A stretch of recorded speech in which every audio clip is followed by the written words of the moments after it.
What matters the most? Bharat matters. जय Hind everyone, मेरा नाम है आदर्श गुप्ता और स्वागत है आपका भारत मैटर्स में। दोस्तों, ये तो हम सब जानते ही होंगे कि भारत में 28 स्टेट्स और 8 यूनियन टेरिटरीज हैं। हालांकि भारतीय आज़ादी के बाद से ही यह आंकड़ा बदलता रहा है। तभी तो 14 स्टेट्स और 6 यूनियन टेरिटरीज के साथ शुरू हुआ ये सफर आज यहाँ तक आ पहुंचा है। वहीं ये भी कोई बहुत पुरानी बात नहीं है जब better administration, development centric model के इम्प्लीमेंटेशन और इंटरनल सिक्योरिटी को ध्यान में रखते हुए erstwhile Jammu and Kashmir state को जम्मू एंड कश्मीर और लद्दाख के रूप में दो अलग अलग यूनियन टेरिटरीज के रूप में रीऑर्गेनाइज कर दिया गया। साथ ही लगभग एक दशक पहले ही लंबे समय से चली आ रही जनता की मांग और लगातार तेज होते आंदोलनों के बीच ही आंध्र प्रदेश को डिवाइड करके तेलंगाना स्टेट स्टैब्लिश कर दिया गया। लेकिन क्या आप बता सकते हैं कि नए स्टेट्स के फॉर्मेशन को लेकर मिनिस्ट्री ऑफ होम अफेयर्स को मिले कुल रिप्रेजेंटेशंस को यदि अप्रूव कर दिया जाए तो भारत में कितने स्टेट्स हो सकते हैं? कुछ न्यूज रिपोर्ट्स बताती हैं कि अगर इन सभी रिप्रेजेंटेशंस को एक्सेप्ट कर लिया जाए तो इंडियन स्टेट्स का यह आंकड़ा 28 से बढ़कर 50 या उससे भी ज्यादा हो जाएगा। आफ्टर ऑल, असम में बोडोलैंड, महाराष्ट्र से विदर्भा, गुजरात से सौराष्ट्र, मेघालय से गारोलैंड, मध्य प्रदेश और यूपी से बुंदेलखंड जैसे राज्यों को बनाए जाने की मांग तो समय समय पर उठती ही रही है।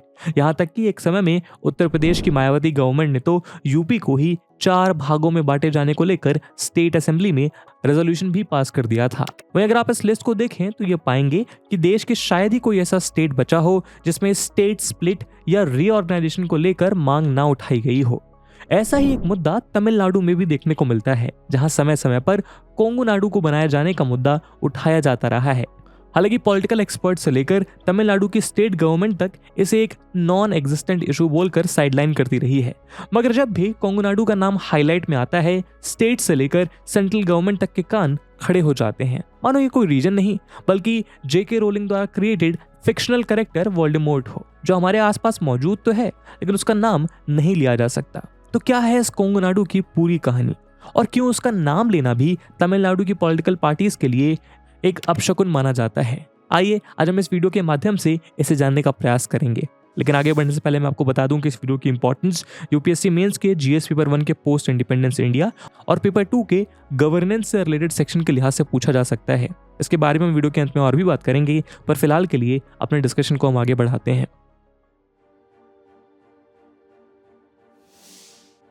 दोस्तों, अगर हम कोंगू नाडु को इंडिया के ज्योग्राफिकल मैप में तलाशने की कोशिश करें तो ये ढूंढने से भी नहीं मिलेगा, क्योंकि कोंगू मंडलम और कोंगू बेल्ट जैसे नामों से जाना जाने वाला कोंगू नाडु के इस रीजन का ना तो कोई पिन कोड है और ना ही इस नाम का कोई रीजन फॉर्मली या ऑफिशियली एग्जिस्ट करता है। लेकिन फिर भी तमिलनाडु और आसपास के राज्यों में शायद ही कोई ऐसा है जिसने कोंगू नाडु के बारे में सुना ना हो।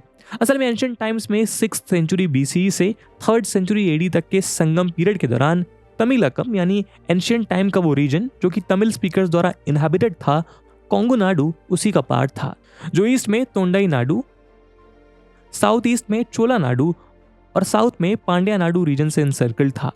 कोंगू नाडु का ये सारा रीजन एक समय में चेरा किंग्स का गढ़ हुआ करता था। पलक्कड़ गैप के रास्ते ये हमेशा से वेस्ट कोस्ट और ईस्ट कोस्ट के बीच के प्रिंसिपल ट्रेड रूट का काम किया करता था। संगम लिटरेचर से हमें पता चलता है कि कोंगू नाडु उस दौर में मुजीरिस से अरिकामेडु के बीच के एंशिएंट रोमन ट्रेड रूट का इंपॉर्टेंट पार्ट हुआ करता था। साथ ही इस रीजन से राजकेसरी पेरुवाजी नाम का चोला हाईवे भी पास हुआ करता था। इस तरह यहाँ पे कोंगा पेरुवाजी और अथियमन पेरुवाजी जैसे एंशिएंट हाईवेज मौजूद थे, जिसके चलते ये रीजन एंशिएंट टाइम से ही एक ट्रेड सेंटर की तरह डेवलप हुआ था। हालांकि इसके बाद ये रीजन रट्टास, गंगास और चोलास के रूल से लेकर मुस्लिम रूलर्स तक के अधीन रहा। आगे चलकर ब्रिटिश रूलर के अंडर ये मद्रास प्रेसिडेंसी का पार्ट बना, जबकि आज ये लगभग पूरी तरह तमिलनाडु स्टेट का पार्ट है।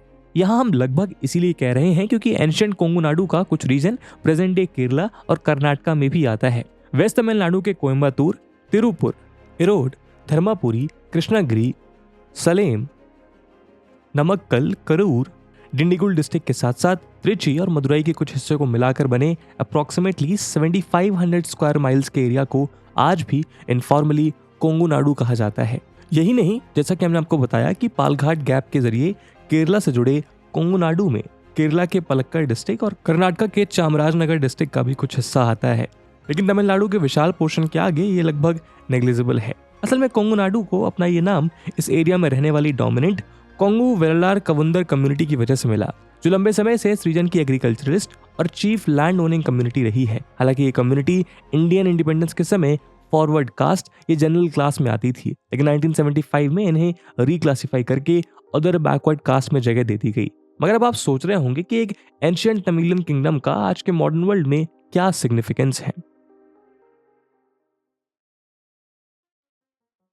दोस्तों अगर हम आज की स्थिति में देखें तो कोंगू नाडु रीजन तमिलनाडु का one of the most prominent business और इंडस्ट्रियल हब है, जहां सेलम, तिरुपुर, नमक्कल और कोयम्बतूर जैसे इंडस्ट्रियल बेसेस मौजूद हैं।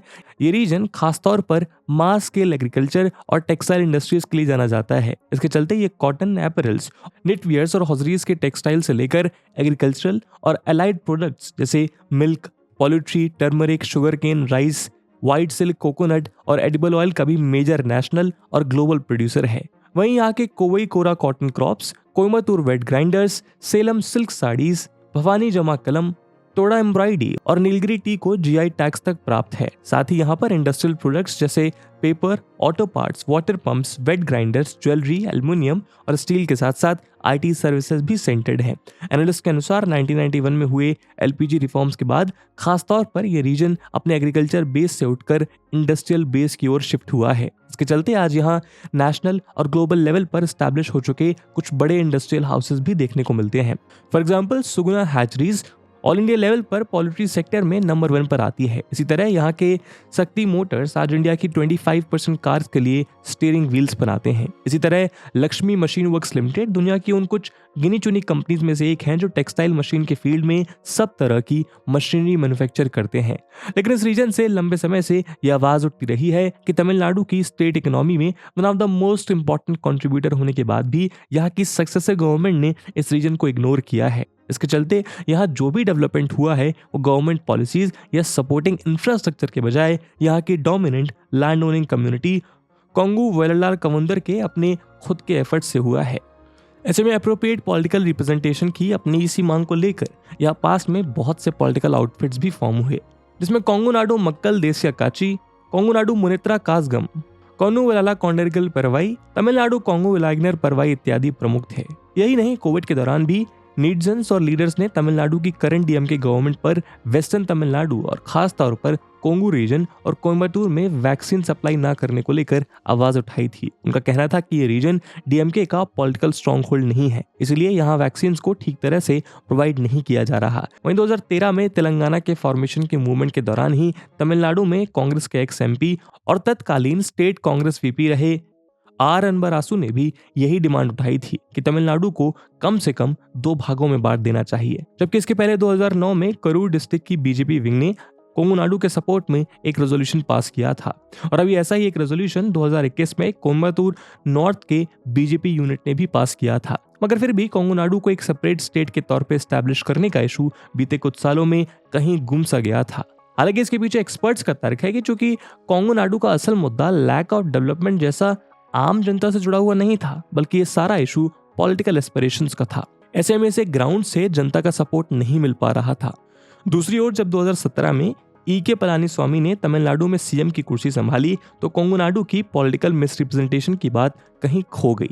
कारण ये था कि पलानीस्वामी खुद कोंगू वेललार कवुंदर कम्युनिटी से आते हैं और कहा जाता है कि उनके समय में कैबिनेट एक तरह से कवुंदर कैबिनेट ही बन गई थी। मगर फिर भी अगर तमिलनाडु की करंट पॉलिटिक्स पर गौर करें तो ऐसा लगता है कि कोंगू नाडु का नाम लेना भी पूरे तमिलनाडु की पूरी स्टेट पॉलिटिक्स को डीस्टेबलाइज करने के लिए काफी है।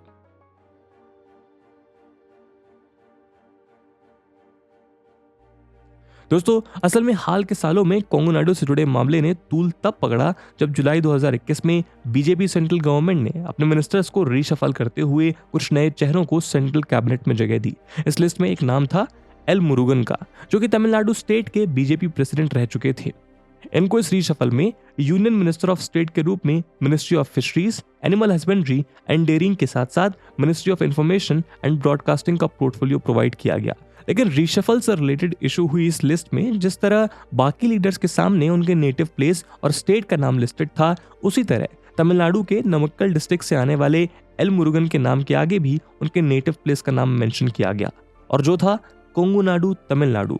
और यहीं से सालों से बॉटम में बंद कोंगू नाडु का मुद्दा एक बार फिर बाहर आया, क्योंकि जैसा हमने आपको बताया कि मॉडर्न एरा में तो फॉर्मल और ऑफिशियल टर्म्स में कोंगू नाडू नाम की कोई जगह है ही नहीं। ऐसे में इस लिस्ट के जारी होते ही पॉलिटिकल सर्कल से लेकर सोशल मीडिया तक कोंगू नाडू को लेकर सुगबुगाहट शुरू हो गई। हालांकि कोंगू नाडू का ये मुद्दा उछलते ही मुरुगन ने सफाई देते हुए इसे एक क्लरिकल एरर बताकर अपना पल्ला झाड़ लिया। लेकिन इसी बीच तमिल डेली दीनमलार में एक अनसब्सटेंशिएटेड रिपोर्ट पब्लिश हुई। इसके अनुसार सेंट्रल बीजेपी गवर्नमेंट जल्द ही कोंगू नाडू को एक यूनियन टेरिटरी के तौर पर एस्टैब्लिश करने वाली है। और इस रिपोर्ट के बाद तो मानो कोंगू नाडू का नाम ऐसा फैला जैसे जंगल में आग लगी हो। आनंद फानंद में हर ओर इस इशू पर प्रतिक्रिया आने लगी। जहां एक और राज्य की डीएमके गवर्नमेंट से लेकर तमिलनाडु कांग्रेस कमेटी तक सारे तमिलनाडु के इस बाइफर्केशन के मुद्दे पर विरोध के सुर बुलंद करते देखे जाने लगे। यही नहीं, राज्य में बीजेपी नेचुरल अलाई माने जाने वाली एआईएडीएमके से भी स्टेट बाइफर्केशन के कयासों को लेकर तीखे बयान देखने को मिले। हालांकि दूसरी ओर तमिलनाडु बीजेपी की दो सीनियर लीडर्स कारू नागराजन और नैनन नगेंद्रन का वो बयान भी सामने आया जिसमें उनका कहना था कि जनता के सेंटिमेंट्स की रिस्पेक्ट करते हुए मोदी गवर्नमेंट कोंगू नाडू को क्रिएट करेगी। वहीं कुछ स्टेट बीजेपी लीडर्स उसके विरोध में भी देखे गए। हालांकि जल्द ही बीजेपी सेंट्रल हाई कमांड की ओर से इस पर एक क्लैरिफिकेशन भी आया और उन्होंने तमिलनाडु के बाइफर्केशन की न्यूज रिपोर्ट को सिरे से नकार दिया। मगर फिर भी पॉलिटिकल एक्सपर्ट्स का मानना था कि कोंगू नाडू का इशू इस तरह उठना कोई क्लरिकल एरर या मियर मैटर ऑफ चांस नहीं था, बल्कि उनकी राय में इसके पीछे एक पूरी बैक स्टोरी और एक फॉरवर्ड प्लान मौजूद था।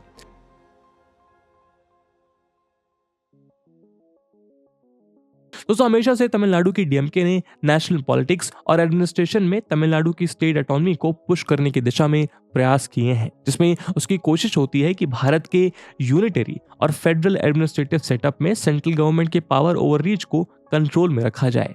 और डीएमके की ओर से ये कोशिश तमिलनाडु के first DMK chief minister C N Annadurai से लेकर करंट डीएमके सीएम एमके स्टैलिन तक देखने को मिलती है, जहां वो समय समय पर सेंट्रल गवर्नमेंट को spirit of cooperative federalism maintain रखने और स्टेट ऑटोनॉमी में दखल ना देने को लेकर हिदायत देते देखे जा सकते हैं। यही नहीं, अक्सर तमिलनाडु की डीएमके गवर्नमेंट सेंट्रल गवर्नमेंट पर स्टेट्स में हिंदी लैंग्वेज के इंपोजिशन और सेंट्रल गवर्नमेंट द्वारा सो कॉल्ड सेंट्रलाइजिंग पॉलिसी को लेकर भी आरोप लगाती रही है। इससे पहले जीएसटी और नीट एग्जाम को लेकर भी स्टेट डीएमके गवर्नमेंट की ओर से सेंट्रल गवर्नमेंट के अगेंस्ट विरोध के सुर बुलंद होते रहे हैं, जिसमें अक्सर इन आरोपों को पब्लिक डोमेन में पुट करने के लिए डीएमके की ओर से फाउल लैंग्वेज यूज करने से लेकर धमकियां देने तक के इंस्टेंसेस देखने को मिलते हैं। अपनी इस कोशिश में डीएमके स्टेट गवर्नमेंट की ओर से एक नया स्टेप तब लिया गया जब 2021 में तमिलनाडु में गवर्नमेंट फॉर्म करने के बाद से यहाँ की स्टेट गवर्नमेंट द्वारा हमेशा से तमिलनाडु ऑफिशियल डॉक्यूमेंट्स में सेंट्रल गवर्नमेंट के लिए इस्तेमाल होने वाले मडिया रासू की जगह ऑनरिया रासू यानी यूनियन गवर्नमेंट यूज किया जाने लगा। अब इस बारे में डीएमके का तर्क था कि वो कॉन्स्टिट्यूशन में described India as a union of states के आधार पर ही सेंट्रल गवर्नमेंट के लिए यूनियन गवर्नमेंट का टाइटल इस्तेमाल कर रही है, मगर इस पर बीजेपी द्वारा सख्त ऐतराज जताया गया। लेकिन इसके बावजूद भी तमिलनाडु की स्टैलिन लेड डीएमके गवर्नमेंट अपने रुख पर अड़ी रही। असल में इंग्लिश कॉमन लैंग्वेज में दोनों शब्दों का मतलब एक ही है और अक्सर इंडियन सेंट्रल गवर्नमेंट के लिए ये शब्द इंटरचेंजेबली यूज किए जाते रहे हैं। लेकिन एक्सपर्ट्स की माने तो तमिलनाडु की डीएमके गवर्नमेंट इस वर्ड प्ले के पीछे एक पॉलिटिकल पावर प्ले छुपा हुआ है, जहां वो खुद को सेंट्रल गवर्नमेंट के अंडर नहीं बल्कि यूनियन गवर्नमेंट के एक पार्ट के तौर पर सेपरेटिस्ट ओवरटोन के साथ स्टैब्लिश कर रही है, जिसको एक्सप्लेन करते हुए तमिलनाडु के गवर्नर आरएन रवि ने खुद भी एक क्रिटिकल एक्सप्लेनेशन देते हुए बताया कि तमिल लैंग्वेज में ऑनरिया या यूनियन को तमिल कन्वेंशनल स्ट्रक्चर की हायरार्की में डिस्ट्रिक्ट या सब डिवीजन के नीचे माना जाता है। ऐसे में इस कॉन्टेक्स्ट में इंटेंशनली सेंट्रल गवर्नमेंट की जगह यूनियन गवर्नमेंट वर्ड को यूज किए जाने से अननेसेसरी पॉलिटिकल ओवरलोड की स्थिति पैदा हो जाती है। ऐसे में पॉलिटिकल एक्सपर्ट्स ये मानते हैं कि कोंगू नाडू को तमिलनाडु से अलग करने का मुद्दा उठाकर सेंट्रल लीडरशिप अपनी डोमिनेंस स्टैब्लिश करना चाहती है। वो असल में राज्य की डीएमके गवर्नमेंट को ये याद दिलाना चाहती है कि कॉन्स्टिट्यूशन के आर्टिकल 3 के अकॉर्डिंग पार्लियामेंट को यह अधिकार है कि वो यूनिलेटरली किसी भी स्टेट की बाउंड्री को रीडिफाइन कर सकती है, जहां बीजेपी लेड गवर्नमेंट ऑलरेडी एक डोमिनेंट पोजीशन में है। आफ्टर ऑल, कॉन्स्टिट्यूशन के इसी फीचर को डिफाइन करते हुए मेकर ऑफ कॉन्स्टिट्यूशन आदरणीय डॉक्टर बीके अम्बेडकर जी का कहना था कि India as an indestructible union of destructible states. ऐसे में कोंगनाडू का ये मुद्दा असल में तमिलनाडु स्टेट गवर्नमेंट के लिए एक चेतावनी के तौर पर भी देखा जा रहा था। मगर इस सब के बीच भी कुछ पॉलिटिकल एक्सपर्ट्स का मानना था कि असल में कोंगनाडु से जुड़े इस पूरे एपिसोड के पीछे एक वेल मेड पॉलिटिकल स्ट्रेटजी भी हो सकती है, जिसकी वजह से कोंगनाडु भले ही तमिलनाडु की आज की जमीनी राजनीति के लिहाज से एक वेल ऑर्गेनाइज मुद्दा ना हो, लेकिन फिर भी इसमें तमिलनाडु की पूरी फ्यूचर पॉलिटिक्स को बदल देने की ताकत है।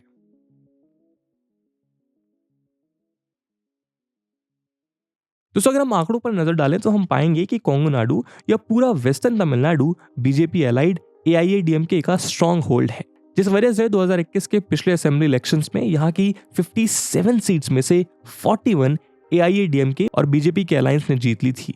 अगर हम पॉलिटिकल एक्सपर्ट्स की माने तो कोंगनाडु का मुद्दा उठाकर हो सकता है कि बीजेपी जो इस एरिया में एक मार्जिनल प्लेयर है वो अपने लिए भी जमीन तलाशने की कोशिश कर रही हो, जो कि यहाँ के हिंदू नादर्स और देवेंद्र कुला वेलालार्स कम्युनिटी के बीच तेजी से सपोर्ट गेन कर रही है। ऐसा इसलिए भी है क्योंकि एक्सपर्ट्स का मानना है कि 1998 में हुए इन फेमस कोयम्बतूर बॉम्बिंग्स और हिंदू मुस्लिम राइट्स के बाद से ही कोंगनाडु या ये रीजन राइट विंग का एक स्ट्रॉन्ग एपिसेंटर बनता जा रहा है। ऐसे में बीजेपी को उम्मीद है कि आने वाले समय में वो इस रीजन पर अपने डोमिनेंस स्टैब्लिश कर सकती है, जहां वो AIADMK जैसे एलाई के भरोसे आगे बढ़ने के बजाय अपना रास्ता खुद बना पाएगी। वहीं कुछ एक्सपर्ट्स इस बात को भी पॉइंट आउट करते हैं कि जहां एक ओर एल मुरुगन को बीजेपी ने सेंट्रल कैबिनेट में जगह दी, वहीं दूसरी ओर एक एक्स IPS ऑफिसर के अन्नामलाई को तमिलनाडु बीजेपी की कमान सौंप दी गई। साथ ही वनाथी श्रीनिवासन को बीजेपी महिला मोर्चा के चीफ भी अपॉइंट कर दिया गया। ऐसे में ये कोई इत्तेफाक नहीं हो सकता कि तीनों ही कोंगनाडु रीजन से ही आते हैं। इन सबको देखते हुए ऐसा माना जा रहा है कि बीजेपी को तमिलनाडु में अपना डोमिनेंस स्टैब्लिश करना है तो उसे कहीं से तो शुरुआत करनी ही थी, जिस वजह से कोंगनाडु का ये रीजन उसके लिए अच्छी शुरुआत साबित हो सकता है।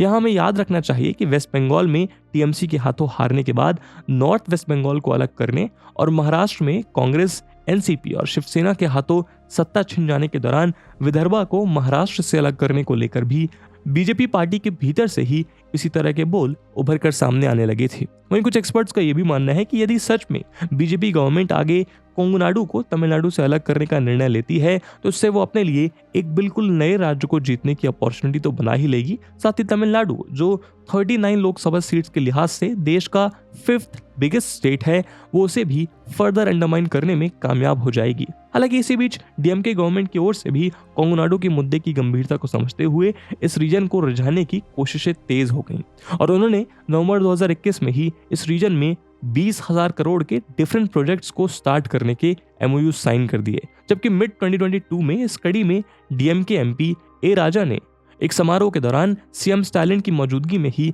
सेंट्रल बीजेपी गवर्नमेंट को चेतावनी दे डाली कि वो अपनी पॉलिसीज उन्हें तमिलनाडु के लिए इंडिपेंडेंट स्टेटस के लिए ना उकसाएं।